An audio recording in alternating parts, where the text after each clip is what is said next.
आदमी ने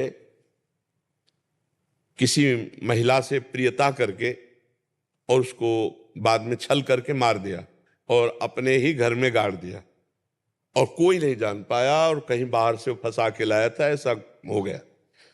बहुत अच्छे से जीवन चलने लगा।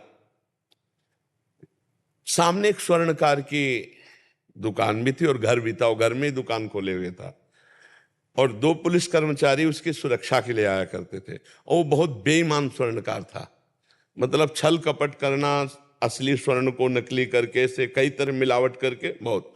और वो जो दोस्त की सुरक्षा में आते थे वो उसकी पोल जानते थे, तो उसको कुछ वो देता रहता था। ऐसा होते हैं छल कपट वाले आदमी भी होते हैं, छल कपट वाले रक्षा सूत्र विधान वाले भी होते हैं। अब एक दिन किसी अच्छे स्वर्ण के उसमें उसको लाभ मिला, तो ये बात जब उन कर्मचारियों ने देखा तो उसे कहा हमें अच्छा दाम दीजिए। उन्होंने नहीं दिया तो रात्रि में आके प्लान बना, बहुत वर्षों से मिलजुल रहे थे, स्वर्णकार को मार दिया, एक अटैची में बंद किया और बॉक्स में सारी, जहां सब पता था, वो संपत्ति और स्वर्ण लिया और निकल ही रहे थे कि वो आदमी लोग शंका करने निकला। कौन? जो बहुत पहले, कई वर्ष पहले किसी महिला को लाकर ऐसा अत्याचार करके मार के और अभी तक बिल्कुल फ्रेश था। उसने देखा, उसने कहा ये क्या तुम 2 बाक्स लिए हो, इसका मतलब? तो उन जो सरकारी कर्मचारी थे उन्होंने कहा देखो अब तुम तो देख लियो, तुम कुछ हिसाब किताब हमसे ले लो और जाओ अपने घर। तो उसने कहा आप गलती नहीं करूंगा, मतलब अंदर से निकला उसके कि पीछे जो गलती हो गई अब गलती नहीं करूंगा। उसने कहा 1 पैसा नहीं लूंगा, ये बात हम।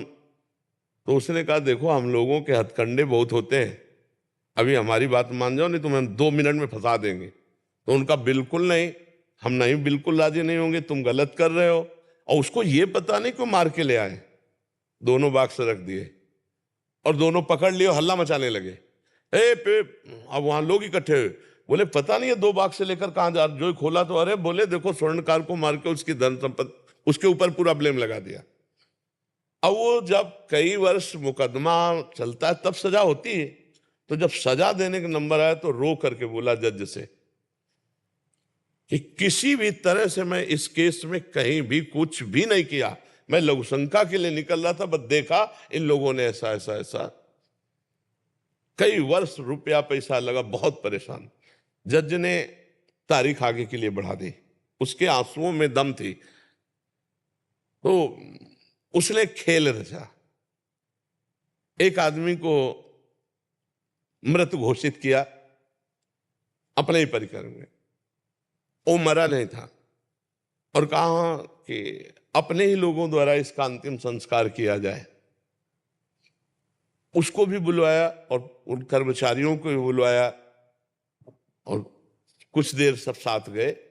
फिर जब वो अलग बैठे हुए, उसको संस्कार स्थान में ले गए, अलग अलग सब बैठ गए, तो दोनों जो सरकारी कर्मचारी थे वो गए, उससे कहा देखा जिंदगी भर काटेगा जेल, और ऐसे पैसे ले लेते ना तो तू भी और जज जो है उसके यहां शरीर में वो यंत्र लगा दिया जिससे वो डायरेक्ट सुन सके। तो उसने कहा चाहे मार डाला जाऊं अब भी, चाहे नरक जाऊं, चाहे जितना कष्ट मिले, अब मैं झूठ नहीं बोलूंगा, मैंने गलती जो की। फिर वो चुप हो गया। अब वो बार बार उसके अंदर पाप निकल रहा है उसका भी, मैं अब गलती नहीं करूंगा। जज ने पुलिस वालों को उनको बुलाया और कहा यंत्र फिट है उसके पास, आपका पाप रुका नहीं, आपने बोल दिया है, मुझे पता चल गया है, इसका पूरा का पूरा खेल आपका है। फिर उसको एकांत में बुलाया, बोले आप इतना बोल के रुक गए थे कि अब नहीं करूंगा, तो आपने पहले कुछ किया क्या? अब वो चुप हो गया। बोले आप रो के कह रहे थे मैं झूठा हूं, मुझे इतना कष्ट मिला, मेरा पैसा खर्चा हुआ, यह हुआ, आप बताओ कुछ किया है? बिल्कुल आपको माफ कर दूंगा, केवल मैं जानना चाहता हूं कि आपको इतना कष्ट क्यों भगवान ने दिया। तो उसने कहा हम ऐसा ऐसा। तो अव्यक्त पाप ले कहां फंसा के उसको कितना कर। जज ने कहा कि जाओ इतना ही तुम्हारा प्रायश्चित, अब आगे भगवान जो तुम्हें दंड दे, लेकिन ये दंड। तो हम लोग जो झूठी जगह में दंड भोगते हैं, यदि हमारे सफाई पेश करने पर और हम फंस गए, हमारी सफाई नहीं मानी जाती, तो पक्का आप समझ लीजिए कि 100% कोई ना कोई हमारा पाप जिसका हमने भोग नहीं भोगा, जिसका हमने कोई प्रायश्चित नहीं किया, पर वो पाप जो हमारा पीछे पड़ा है वो आकर हमको दंड दिया। ये हम आपको सत्य बात कहते हैं। अवश्य में भोक्तव्यम कृतम कर्म शुभाशुभम, जब तक हमारा कर्म नहीं होगा तब तक हमको दंड नहीं भोगना पड़ेगा। ऐसे बहुत से पाप अपने लोगों से हो जाते हैं जो गुप्त रूप से पड़े रहते हैं और हम उनका कोई प्रायश्चित नहीं करते। भ्रूण हत्या, गर्भ हत्या, व्यभिचार, कई ऐसे पाप पड़े होते हैं हमारे जीवन में जो हमारे अगला समय आने पर निर्दोष अवस्था में हमको दंड दे देते हैं, हमें फंसा देते हैं। आप समझ पा रहे हैं? तो हमें चाहिए कि फिर धैर्यपूर्वक भोगना चाहिए। गुरुजी, मैं इन्हीं लोगों पे इन्हीं की हेल्प करता हूँ, इन्हीं का। अच्छी बात है, अच्छी बात है, अच्छी बात है। अगर निर्दोष को बचा सके अच्छी बात है, लेकिन अगर वो भोग भोगला है तो आप बचा भी नहीं पाएंगे, फंस जाएंगे।